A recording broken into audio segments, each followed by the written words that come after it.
Minnesota Vikings fans, welcome back to the Purple People Eaters podcast. And we're here to talk about, obviously, a comeback victory when it looked like it was rough after back-to-back fumble touchdowns by the same freaking guy. Vikings pull it out 28-27. He's Aaron, I'm Chris. And we're here to discuss the Minnesota Vikings. I mean, what else? We had a wild-ass day. This season for the Vikings, 2020, it's just been all over the place. There's 6 games that have come within 8 points, and I think 3 of them maybe now 1 point. It's just unbelievable. But yeah, 6 or 7 of the games have just been out of this world. So it was nice to actually get a W in one of these close games. We've only gotten another 1-point win, I think, this year. So we've had some heartbreaks. And it's funny because we had this, this totally legit what's up with the last part of the game. The last few years, comebacks in general. We went over the stat comebacks under Zimmer in general. And sure enough, finally, they answered the bell. Ask and you shall receive. We ended up getting it done. A lot of things, though, you hate. It's not a blame the ref stuff. Obviously, the Vikes got the W, but I mean, there's some calls where you're like, seriously? And Jonathan Vilma, loved him as a player, but wow, some of the things just from the jump, it was like, what are you talking about? But, I mean, a field goal didn't go through the uprights. I mean, am I crazy? I don't think we're all crazy. I mean, relatively speaking, but we're going to break down this victory here for the Vikings. The great, the good, the bad, and the ugly. It kind of had all of it. I mean, really, it kind of went all through that. Of course, once we're done recapping this win, which puts us at 5-6 on the season with 5 games left. Knock on wood that we actually get through this damn thing without having to postpone a game or whatever, like they're doing with this Pittsburgh-Baltimore. It does kind of feel like more and more every week. We were just talking about off air that they may have to add that 8th team, and who would fit nice in that 8th spot? I won't even say it. Then, of course, we're going to look towards next week against the Jacksonville Jaguars. Can we deliver a win one way or another next week instead of dropping the ball after a great win? That's another, Vikings thing in general, but especially this season. So we'll get to it in just a moment. If this is your first time listening to this year Vikings podcast, the Purple People Eaters podcast, welcome. It streams live right here on blogtalkradio.com/Rope-A-Dope Radio. You can listen to it at Blog Talk if you like. You can also find it, a variety of places. But, you don't have to just go to Blog Talk, download the show there. You can find the Rope-A-Dope Radio podcast at Apple Podcast, on iHeartRadio, Player FM, TuneIn. You can also find us. We're part of the Grueling Truth Sports Podcast Network, which is pretty much everywhere, including Spotify. While you're at it, why don't you head on over to thegruelingtruth.com. It's football, it's basketball, it's boxing, it's baseball, it's everything in between. And one more thing. If you're thinking about cutting the cord, or maybe you're not quite happy, I got something for you. It's called AT&T TV Now. It's live streaming cable. There's a 7-day free trial. There's no annual contracts, of course. You can the plans start as low as $55 a month. You can stream it anywhere. We have the cloud DVR as well. And right now, just for signing up, you get a 30-day free trial of HBO Max and one more layer. Then we'll get this puppy going. There is a layer if you buy the Max package, the upgraded package. You already have HBO Max, plus a free month of Showtime. That's AT&T TV Now, live streaming cable. Okay, I'm going to go ahead and bring in my co-host, Aaron here. And obviously, we're going to talk Vikings, but we also are recently launching here another platform where you can, listen to the whole Living in Loserville podcast, whether it's Vikings, Gophers football and basketball, Timberwolves, and everything in between, whether it has to do with, anything Minnesota related. Let's talk a little bit about that at the top of the show, sir. Oh, yeah. So we just opened up, like you said, another avenue of being able to check out the show under the Living in Loserville title. And we'll have definitely some of these shows will make it on there. Any auxiliary shows, like if we want to do something with the draft or any big topics that might come up, we'll go ahead and run a podcast off of that show. I might do some by myself, some with Chris, and then obviously we'll have the content that we do normally can be on that as well. So it's not like a way to maybe spread out to more listeners and maybe make it more convenient for some to get the show quicker and better quality, or at least equal quality. Vikings get the W. We mentioned that last week. We went over it. We're trying to break it down. What goes wrong at the end of games? We can point to a couple games this year. We can point to that 26-23. I think that was the score, maybe 26-20. I can't remember, to the Chiefs last year on the road when we had a chance to win it. And finally, Aaron, we finally had one. We actually, like I said, did the little research under Zimmer in general, just being down, say, 9 or 10 points. And that was pretty disheartening. Finally, everything came together. Kirk, the line gave him enough. Really, the whole fourth quarter, Kirk and the line played great. We spread the ball with no Thielen, obviously. That was another thing we were talking about. Well, is Teddy going to play? Is the back going to play for them? And sure enough, Thielen doesn't play. We think we're going to get him back. But we finally got it done. Maybe if there's other problems, we should do special segments, and maybe the next game we'll see it. Yeah, I mean, like you said at the top of the show, we were really starting to lay out last week the problems we were having, particularly at the end of games offensively. And some of the stats were pretty alarming. And then we go ahead this week, get down in that same situation. Oh no, here we go again. And a much different outcome now.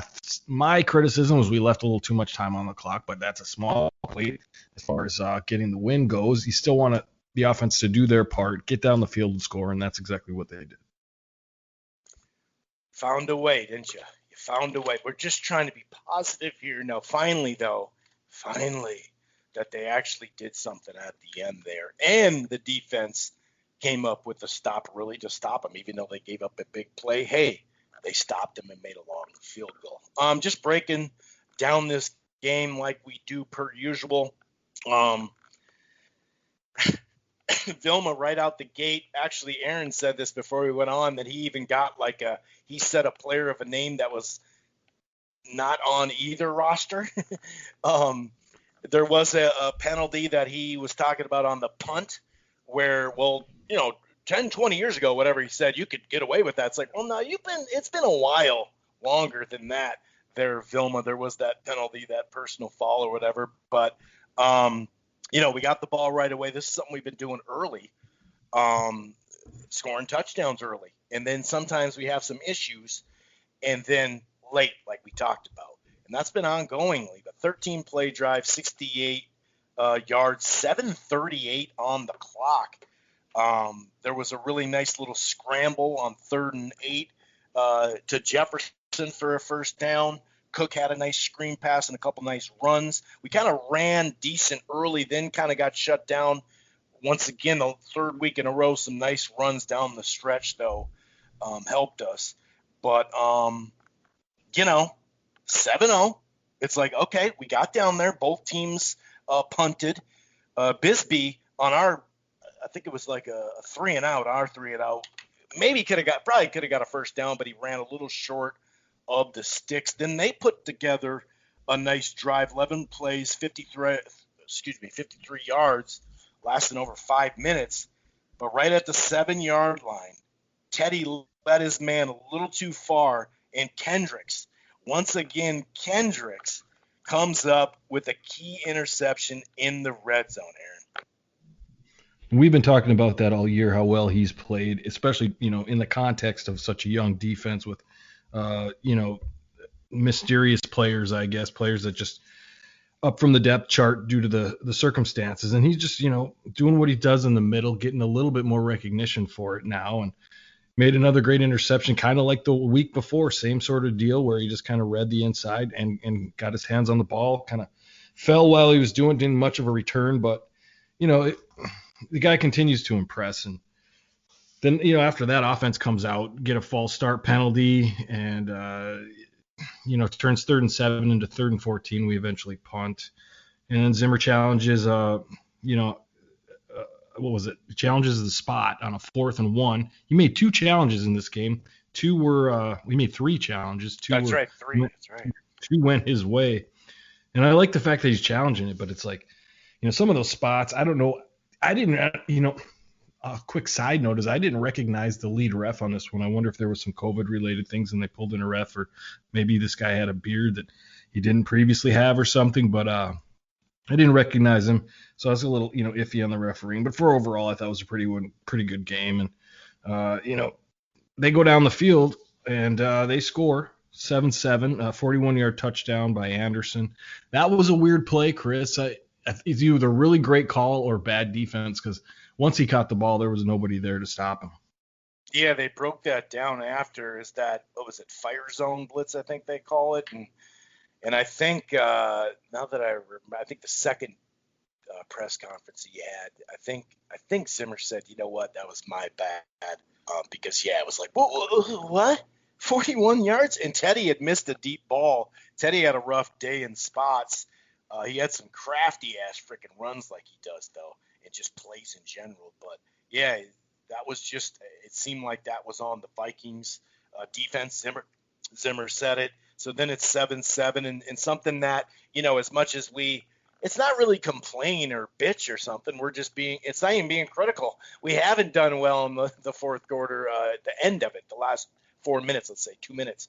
But what we have done pretty much all season, a good chunk of it, I think this makes 8 or 7 out of the 11 games now, we've managed to get some points under 2 minutes, got a field goal in the 2-minute drill. BB, I think he had a false start, and then we had to delay a game, which was funky, but it felt like that they didn't start the clock up like that or something. I remember on Twitter seeing it, like, I don't know about that. But one thing I do know is, and this is where Vilma came in, as they're seeing the play happen, I understand the defender, this is Jefferson in the end zone, probably a touchdown, because he's got sure hands.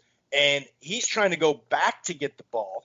And sure enough, the dude's got, I understand some hand play and all that. That's different.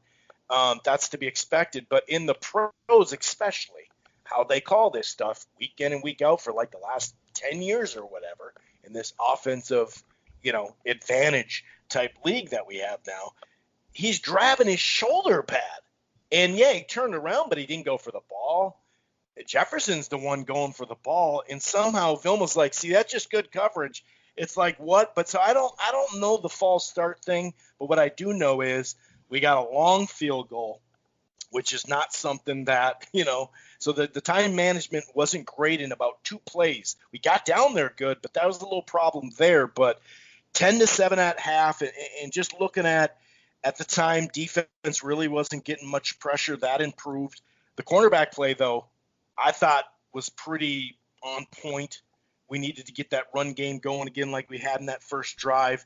And at that time, the O-line was struggling pretty clear. And even looking at those first, numbers or first half numbers, and this has been three weeks in a row now, we've been, just running enough. We talked about how you don't need 17 carries every half. We got to 35. Cook got 11 for 35. Not great, but hey, 35 yards, that's something. 57 overall, because Cousins had 20 yards. He's getting a little bit better, but we had 18 passes early. We were just kind of spreading the ball. We'll get back to that spreading the ball, but we did okay in the second half, I thought, on the run early, though. 17 to 76, 4.5 a carry. Teddy was a little off on some of those plays, 7 of 15. But overall at half, I got to say, it wasn't pretty necessarily, but it wasn't, I guess you could say ugly, you could see, okay, this is a Vikings game, but really the cornerback play for me stood out. It did. And, go back to that play, cornerback for the other team with Jefferson in the end zone. All calls aside, mentioning Velma, he seems to be a constant annoyance to Vikings fans. It's one of those mid-season top talking points that seems to be going around. But yeah, it was clear hold, but yeah, one of those situations where is the ref in position, he just seems like he might end up with some boxing gloves in the week. But he made a great play. But even when Jefferson and him were walking back from the play, you could tell it. That corner knew he got away with something there. And that's a catch that, I think Jefferson makes if he has a shoulder free. So that was the thing. But at halftime, like you said, we ran the ball enough to be effective in play action in that first half. And I feel like I should ring some bells here or maybe a gong to open up the second half here, because whatever happened in that, we don't come out of the locker room very well this season. We've had a few games where impending doom happened right after halftime, and I think this one takes the cake.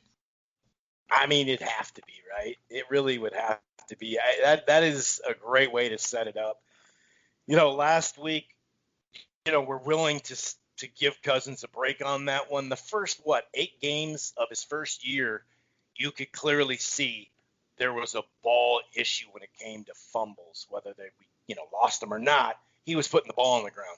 He's gotten better the rest of that season a little. Last year, much better. This year, pretty good as far as putting the ball on the ground. He had some dumb picks, especially that Atlanta game. But this one, I feel like that's him. Last week, like we said, that dude ended up getting fined for a face or a helmet to helmet. You know how they always review plays? Yeah, that guy had to pay a fine for helmet to helmet. Didn't get called. But this one, you could see Cousins. Sure, the pressure was coming. I mean, that's just a Viking quarterback the last 5-10 years or whatever. But the pressure's coming. He's about to throw it, but he hesitates. Smartly hesitate, right? Then you got to tuck that ball. And so I put that one on Cousins. Oh boy, Scoop scored.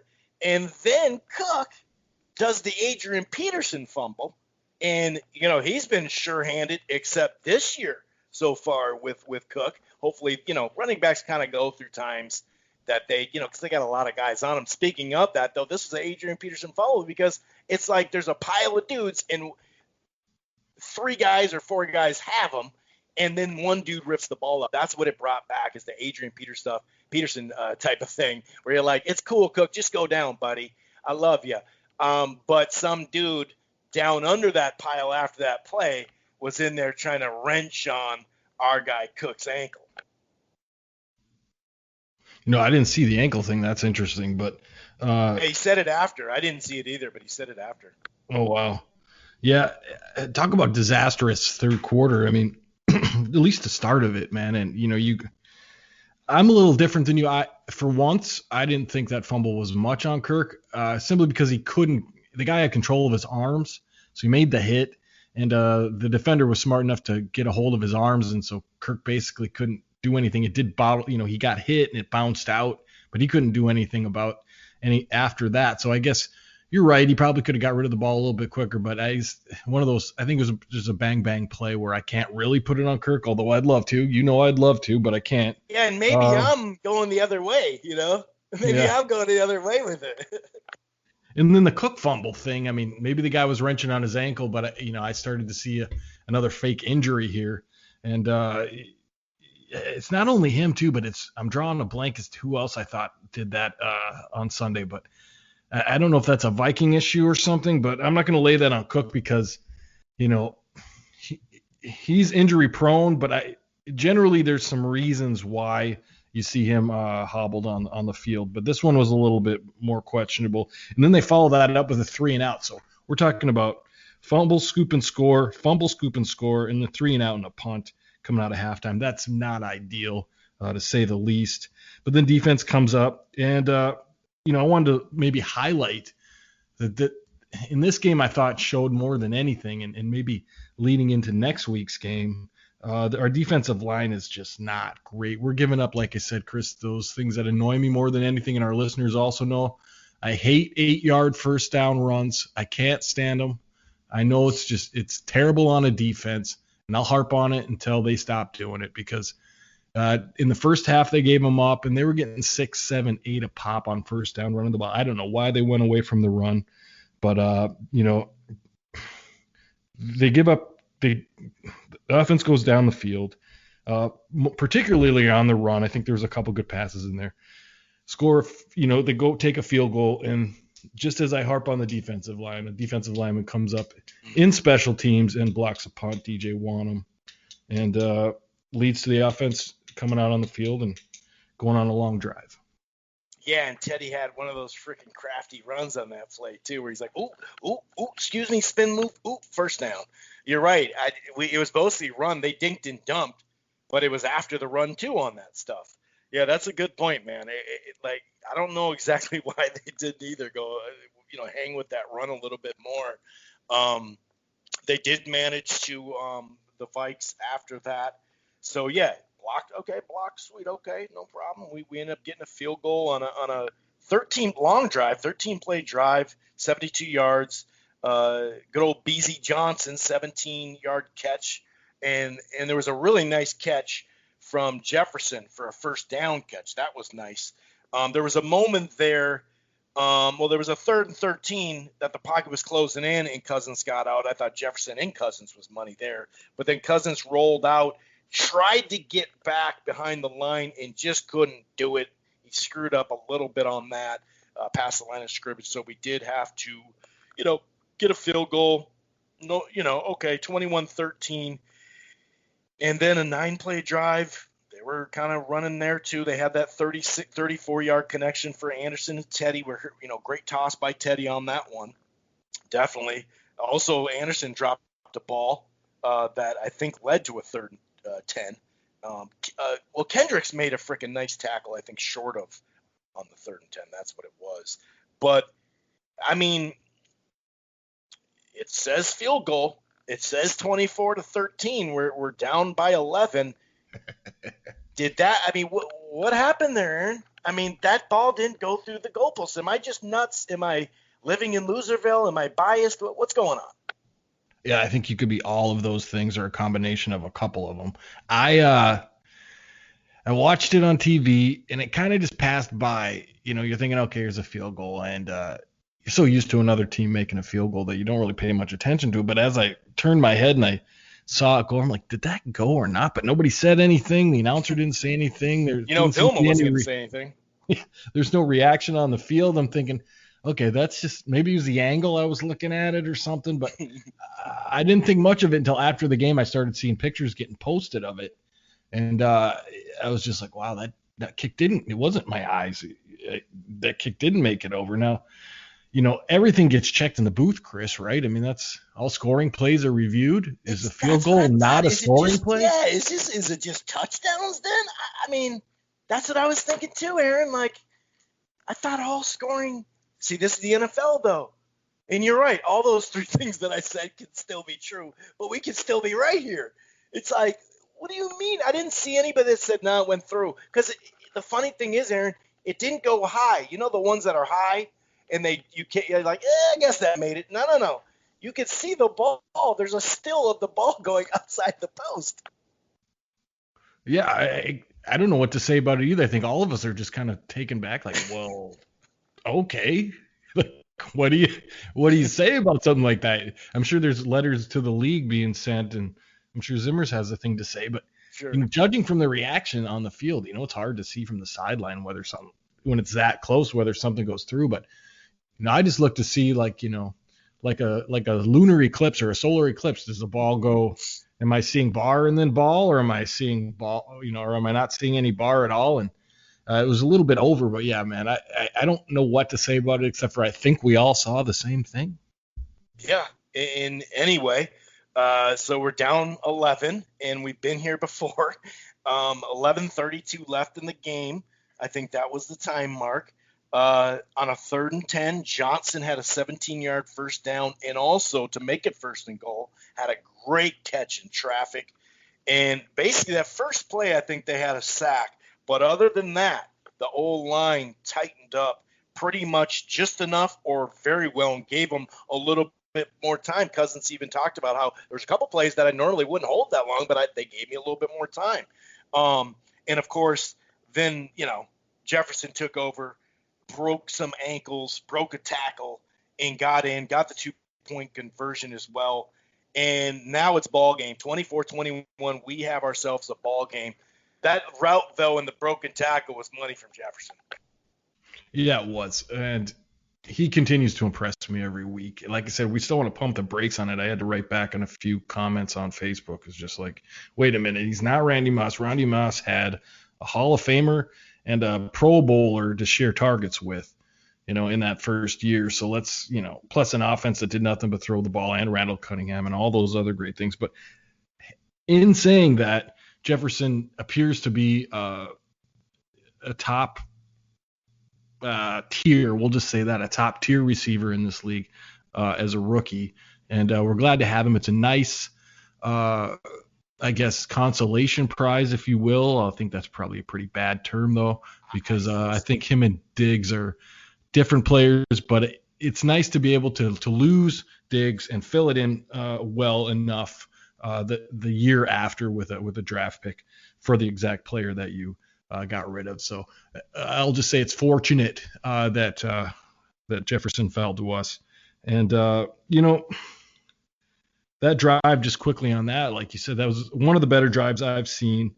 Jefferson did make the game. We get a 2-point conversion from BC Johnson, which, it's nice to – Chris, have you noticed, I guess I'm a little perplexed, but what I'm seeing with not having crowds in stadiums is more fourth down going for it and more 2-point conversions around the league. And I like it. I think that probably when crowds return, it'll be a little bit less, just because I think some of the pressure's off, I suppose, if there's nobody there to boo you if you make a mistake. But I like seeing that teams are going for it a little bit more. And I think it goes along with the book a little bit more. You want to drive it to a 3-point lead instead of a 2-point lead. But next up, defense holds and forces a punt. BB, do we have to talk about it? I guess we do, because it sets up the end of the game. But and it's special teams, so we got to talk about it. Osborne, you get rid of him because you don't like him back there returning punts. You don't feel secure in it. And so you put Chad Beebe, sure-handed guy, back there. And he started off the game with a little bit of trouble with it. Got nailed on a punt return there the penalty was thrown, but that had to stick in his head because this time around the ball comes down and probably took his eye off it, went off his face mask, and bobbled around a bit. And just when you thought you were back in the game, this happens. And what do you think at this point, Chris? I mean, oh no, here we go again. Yeah, I'm thinking, well, now we can't even have that segment, to sit there and once again, somehow we found a way. And this time it wasn't the offense that didn't score, that's what was going through my head. Just like, here we go again, bounced right off his pads. Like, it was horrendous. But luckily Teddy didn't have, we love some Teddy over on this podcast, but luckily he didn't have his greatest day because he missed, and we did get more pressure in the second half on him, but he missed a touchdown toss there in the end zone. They had to settle for a field goal. But yeah, man, I really did think, we were screwed. Like, are you kidding me? So now we're setting this all up. We're coming back. We even get the 2-point conversion. And then that, I thought for sure it was over. But luckily for us, they freaking, Teddy missed the guy. And they also had some weird play calling. And next thing you know, it's a field goal. We got plenty of time left. No timeouts. But when you have a buck something left, we're good to go. That's fine. That's plenty of time.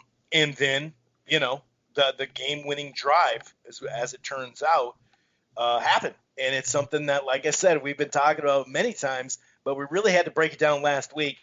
And finally, it happened, Aaron. It did. And I have to say, I was pessimistic. I was laughing at the way the second half had gone as far as ball security issues. And it just didn't seem like things were going our way. It kind of lost a little bit of interest, thinking, okay, well, we don't perform well in this situation. And a different Kirk Cousins took the field. And I'm not sure what led to that or not, but I hope it continues. He, he seemed motivated. He seemed like everything you wanted to see, and you've just been sitting there shaking your head that you'll never see from Kirk. Uh, you did see it. Now, he's Kirk Cousins. It's going to be up and down, so let's not get too excited. But for this game and this drive, and particularly after what we had talked about the week before, it was very nice to see. And leads them down the field, and redemption, man. I mean, right when you're hating Chad Beebe, he goes and finds himself open in the end zone. Quick little juke and inside. Cousins throws a great pass, brings him up off his feet, and down comes Beebe with the ball. Makes it 27-28 at that point. You're up by 1, but Chris, there's 43 seconds on the clock. Deep ball right off the bat, too. Deep ball right off the bat. Just like, no problem. The defense, we cannot sit there and rip them much at all last time. They only gave up 13 points, for Christ's sakes. But it's just like us this year, just deep ball right away. But, we talked about it last week, how it's all purpose. It's not just Cousins isn't capable, or we talked about how it's everyone in a couple of nice catches. Rudolph made a great catch. The line gave him enough time too. It's all purpose, because when you say he's not consistent, you're talking about in big games against good teams, but Yes. then our offensive line isn't either. It pretty much sucks. And the last 3 or 4 games we've had to pass to run, so we haven't had that buck 30-yard run or rushes from Cook. So when you say consistency, though, if in the 6 years he started, he's a very consistent overall quarterback. We just, differ on a variety of things. But when you say that time left and just seeing the deep ball right off the bat, it's like, okay, it's going to be, they got time, of course. They don't have timeouts. 40 whatever yard bomb. But luckily, it was a long-ass field goal. What was going through your head there? Like you said, normally field goals go through. But 56, I kind of felt like this is in my head somewhere, maybe just a lost living in Loserville fan, delusional at that point, saying, you know what? This is the time. It's too far. Finally, this goes our way at the end of the game. I was still pissed, Chris, because it brought me back to Seattle, giving up, a 29-yard run to Russell Wilson on first down in that same or similar situation. And then you go ahead, first play, okay, defense, all you got to do is hold, and boom, 32-yard bomb. You're like, okay, well, that made up a lot of time. They need 15 more yards to get in field goal range, and that's exactly what they did. And yeah, so as far as the kick goes, Chris, I thought he was going to make it just because of, Sure. living in Loserville. I mean, it was a 70-yard field goal. I thought he'd probably have a good chance of making it Right. at that point, but he sure as hell didn't make it. Apparently his foot got caught or something. I don't know where they found this guy, but shanking that is an understatement. Yeah, and maybe, the fact that he knew deep down he didn't make one earlier. He got one blocked. Maybe finally we were in his head, which is probably not true. But either way, they got the job done, 28-27. When you look all purpose, no Thielen. Okay, no Thielen. I mean, 7 catches for 4 different receivers. That has only been done 4 times. Not this season, 4 times in general. And it's only the second time where those other guys, here it is, the Vikings became the second team in NFL history to have 4 players with 7+ catches and 60 receiving yards in there. So talk about spreading the ball around. That's exactly what happened in that game. And we finally won a close one like this again. We've had some heartbreakers. If you look at the 2020 dude, and Eric Smith on Twitter, he really broke this down out of the 11 games, the roller coaster ride that is the 2020 Vikes. 7 out of the 11 games decided by 8 points or less. We know how many tough teams we faced, but we lost by 1 to Tennessee, won by 8 against Houston, lost by 1 against Seattle, won by 6 against Green Bay, won by 6 against Chicago, lost by 3 at Dallas, as we know, and then finally got the job done, won by 1 point. It's just nice to get that W because it's just needed, and we came all together as I guess special teams or whatever, but they did some good stuff earlier or whatever, but it's just nice to get the W. It's always nice to get the W, and this offense in the red zone is the best right now. If you marker about 4 or 5 different stats rather than just one or whatever. In fourth quarter touchdowns, 4 of them.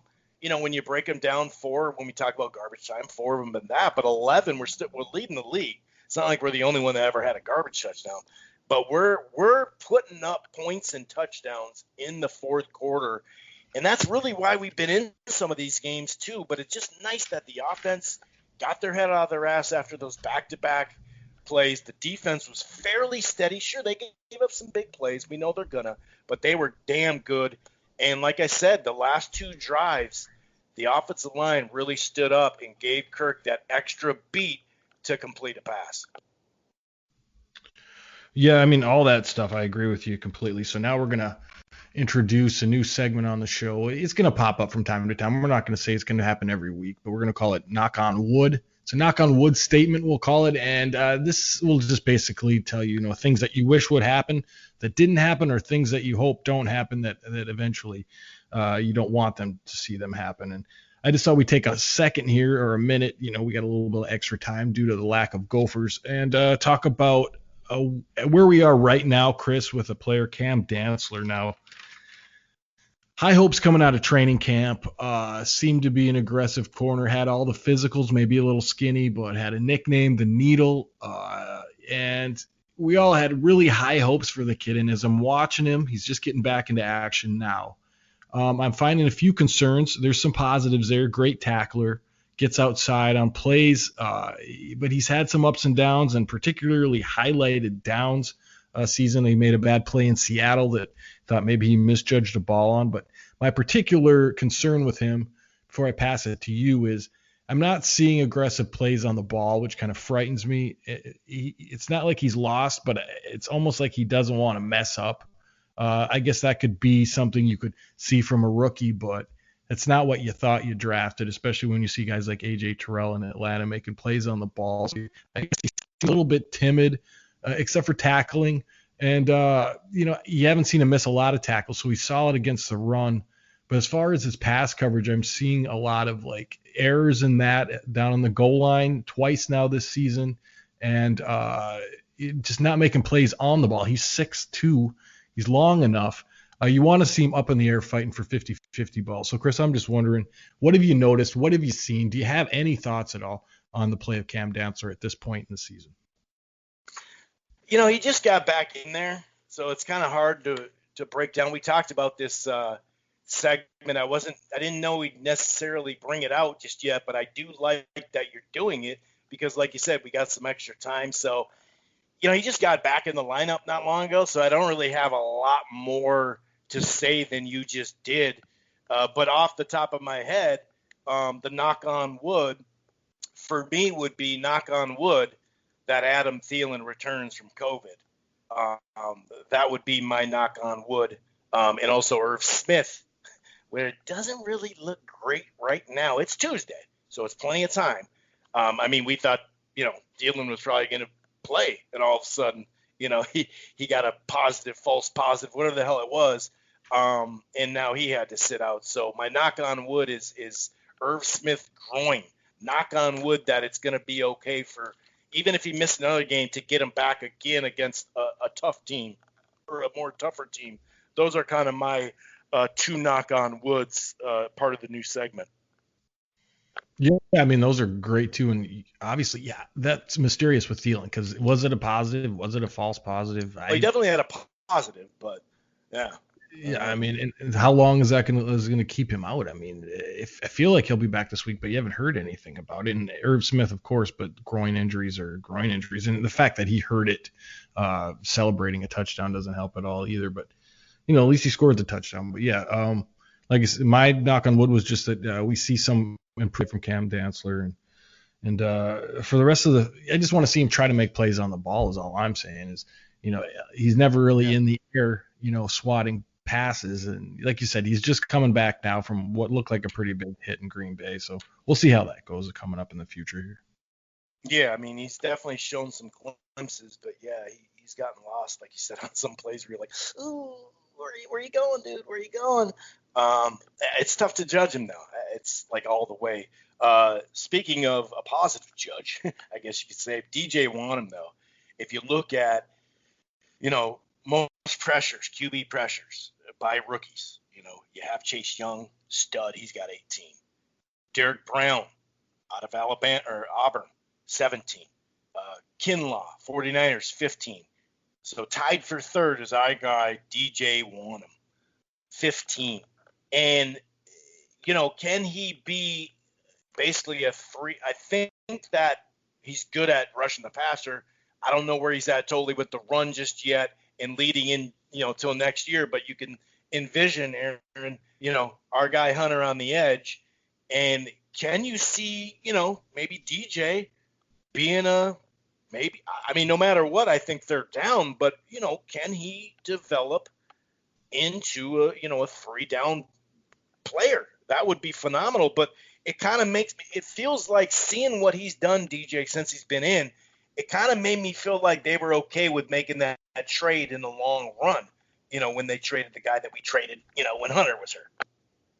You talk about a guy getting pressed into action. I'm not sure that they actually wanted to have him go get all this time this season, but I think they had a lot of faith in Odenigbo to be the other side of Hunter coming into the season. But he's impressed, and I think he's somebody that you're going to see years to come. Can he be the other end for Danielle Hunter? I think he can, because I think he rushes in a different way, more speed, more agility. He's good enough against the run, I think, but his pass rush skills are definitely there. And for being the only real pass rush threat we have on this line this season, his numbers are adequate. If he was a sensational player, he'd probably have a couple more sacks.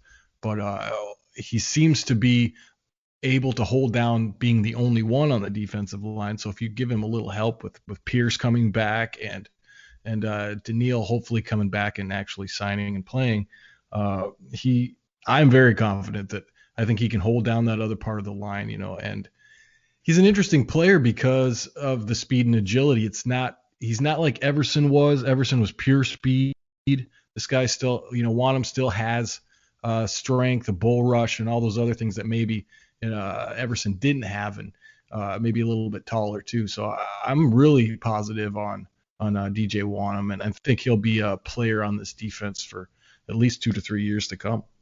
Yeah, it does feel that way. And Hunter, what was he, a 4th-round pick, 3rd-round pick, whatever he was? So they've been able to get these guys, and we wanted to see some progress on the defensive line. Maybe it doesn't always add up to a bunch of pressures or hits, but still, I mean, that's impressive. Like you said, we weren't even really thinking that he was going to be, like you said, playing potentially. So that's positive. As far as another thing about Cousins, first of all, if we're gonna be critical, we gotta say, what's what. 2 games was clearly bad, poor games. Week 2 and week 6, just poor. Especially week 6 with those 2 picks was just ugly. But there are a couple of things that we've asked him since, to change or move or whatever. Well, one of them's move, scramble. That type of thing. And I got to start highlighting some of that because he has scrambled a little bit more, not like he's a running quarterback, but he's moving in the pocket just a tad better. And another thing, a lot of people say the dink and dump. And I understand you can say it, but the thing about analytics is there's a lot of people that keep track of stuff now that they didn't. He's clearly not a dink and dump. I mean, right now, after this week, not in 1 week, the whole season, and really his whole career, he's it comes down to, longest attempt per attempt. That's one thing, right? We run a lot. You can throw it deep. That makes up for it. But they also keep track of air attempts. Not only is he number 1 in yards per attempt, but as far as air yards, he's number 1 in as well. And then even, a lot of people like to rip him on certain stats, right? And then I use the same database, and people don't like to accept it. And a lot of this really is a rant towards some of these Facebook people that you're just like, dude, the team lost. It's not every time. But he's also, he's also the sixth most pressured quarterback in the league. That's straight up pressures. When we throw the ball, it's the second least, because Jackson and Baltimore, they throw the ball less than us. And literally it breaks down like this: percentage of throw under 7 air yards. So we'll go the whole way with the air yards. We are the 29th, 49% of those under 7 air yards. We are 29th in the league in that. Flip that around to percentage of throws traveling 20 yards in the air, percentage-wise. We are second behind Green Bay. So that whole dink and dump thing, I don't know how it got started. Maybe because our screen game in the middle of the season started pumping up, but it's just not actually true. Yeah, I'm glad you brought this up, because I myself have been incredibly critical on air and particularly off air of Kirk Cousins. And I think without bringing up a whole new subject, but I think there's two Cousins that, two separate sides of him that I notice. There's the one that he showed on Sunday, which if bottle that one, if you can bottle and sell that, you got a product. That is something there. Like you said, moving around more in the pocket, running the ball a little bit more when he sees an opening. Everybody knows he's not the fastest guy in the world, but you can see he can pick up 10, 15 yards if he's got an opening to do it, and he's aware of it. And then just throwing darts down the field. Now, we know he's good in play action. We know he's good in rollouts. That's what I want to see him doing more of, screen passes, things like that. I like that Cousins. I think that Cousins there is a top 12 quarterback in the league as far as efficiency goes. The other Cousins, efficiency, because he's much higher in efficiency, but I know what you mean. Okay. And then it's the other Cousins, the timid, and like you said, a lot of that could be offensive line. A lot of that might be some other factors that you can put in there. And I don't want to sit and dump on the other Cousins, but the other Cousins is the one that I think people talk about, the dink and dunk. And, check downs basically is what I see. I'm not really seeing, him turning down 40-yard bombs for 10-yard outs. I'm not seeing a lot of that. What I'm seeing is pockets collapsing. I need a check down or a quick pass, and he'll do that. Now, what I think has changed, and I hope this is what's changed in him, and I just want to go on a limb and say this, but I think some sort of pocket awareness now. Either he knows where guys are going to be coming from, or he has a better feel for it, because I think that's changed in the last 2 games. His ability to know that a rush is coming, still get the ball off and find a place to plant and throw the ball or run it or make a decision there. Now, I will praise him for the last 2 games, but I'm not quite off of the criticism yet. If he continues to do this for a couple more games and plays solid, I think I will, because that means that he's, created a new pattern. But I'm still on the wait and see, because, whether it's the every 4-game theory like you have put out there, or just the way he is, it tends to be you just still don't really know what's going to walk on the field on Sunday. And you never really do with a quarterback, but you have a general idea. And I think with Kirk, it could be so good, and it's been better than it was on Sunday. And it can be so bad, it's been worse than it was that day in Chicago. So there's a large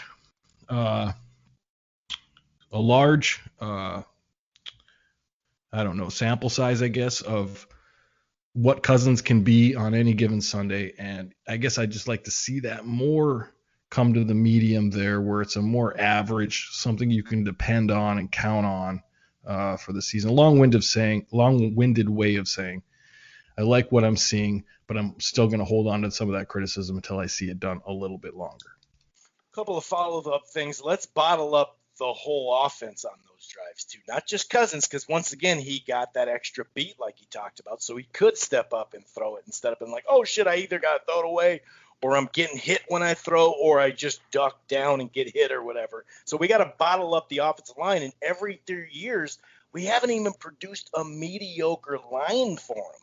Like, go back to the debate of when you see the last 4 teams left, who has a very mediocre to sometimes just flat out poor passing offense? We're talking about all these numbers right now. We're still 26th when it comes to that in pass protect. So it's a, we got to bottle it all up. Once again, it's not on Cousins, but red zone offense in general, Cook is a big part of it. The offensive line, it seems like they have problems with short yardage, but kind of, they're not the best running team, but Cook, makes it even better on that. But red zone Vikings and Cousins in the red zone. I mean, he's 17 touchdowns, no picks, which is first. 47% touchdown rate for the Vikings, which is first, or actually not for the Vikings, for him. And the Vikings are number 1 right now in red zone. And the guy's second in completions down there too. Like, between the Vikings, what Cook brings this year, especially in the red zone, and some of these little plays he makes that you go, oh man, that's worth it. But back to Zimmer's time here when we're talking about throwing the ball. Today, as Sunday, I read the tweet from Dustin Baker, was the first game in the Zimmer era where the Vikings threw the football 45 plus times and won the game. Before that, they were 0-6-1, and we know that one was the tie in overtime, and you can't put that on Cousins because he tied the game at the end. And remember, we missed 2 field goals in friggin' overtime. So, it's kind of a combination. I just think this is a really good, as long as the line continues, this is a really good system for it because it does take more shots. Sure, we complained about some of them on 4th and 6. Does it have to be a deep ball? Or 3rd and 4, does it have to be a deep ball? But they're kind of blended all together. We are at the 52-minute point, so because we got plenty of time to, throughout the time frame here to talk about other stuff. But this have been some fun segments, no doubt. Now, Aaron, Trap game. Exactly. Trap game. And this is a knock on wood right here. When you look at it, when you really look at, okay, next week is going to be the week after Tampa, and that's, we could, Arizona lost. And then if we could somehow beat Tampa and all this stuff, but then you're looking right at the Jaguars who's lost. I'm looking at it. Just on the last 5, they lost all 5 games. This isn't like college football, where you just have talent on people and you're like, it might be ugly, but we'll get it over, or we'll get over the line.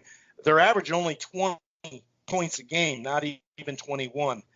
They're giving up almost 30 a game. They give up a decent amount of rushing and passing. Everything lines up, and we can talk about, their defense sucks. I hear you, but the last team we played didn't have a great defense, and we got 9 hits on the quarterback there. I shouldn't say we did. They got 9 hits on Kirk. So, you go, like you said, is this a freaking trap game here? It is a trap game for the reason of trying to get back to 500. And I'm going to point out a couple components here, man. They might have a bad defense, but they got a good defensive line, and that's always a problem for us. And there's one player here that I think the whole game's going to swing on. Like we mentioned earlier, 8-yard runs on first down. Those are different kind of backs, but this James Robinson guy, he come out of a small school, talented runner. I've watched him, one of my favorite players to watch. Number 30 for Jacksonville. This guy can run the football, and they've got a decent enough offensive line, and the state of our defensive line is not that good. So this is a recipe for a game that everybody thinks we're going to win, but you hold on a second, pump the brakes, because this is a combination of players that we have a hard time stopping. And if you can't stop the run, these guys are going to continue to run it, and they're not going to give up on it like Carolina did. And so it could be a long day for our defense, and everybody's just looking ahead, but this one's not a give me. This is going to be a tough game to win here. Just on the fronts, Chris. I mean, I'm seeing meat and potatoes. Are you seeing it like I'm seeing it? It's not just a walk in the park here.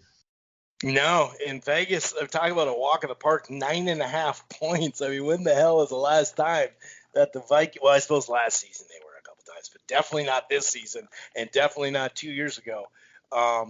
9.5 points. That's a lot of points. That's a lot of points in the NFL, regardless.